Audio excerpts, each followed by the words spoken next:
panoorin nyo si Sara Duterte sa The Hague, Netherlands, regarding dun sa ano mas mabigat sa kanya.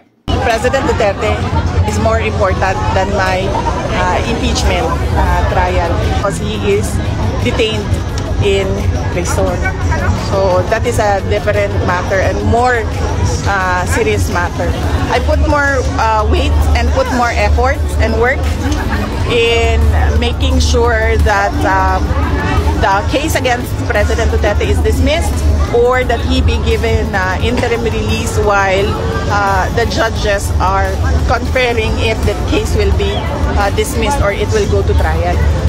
So walang mawawala sa akin, ma'am, kung matanggal ako sa trabaho ko. Ang laki na ng pagpapasalamat ko sa mga kababayan natin na ginawa nila akong Vice President kahit alam nila na hindi ko pangarap ang maging mayor, maging Vice President at lalong-lalo na maging President. Napakalaki ng sakit ng ulo ng trabaho ng isang presidente.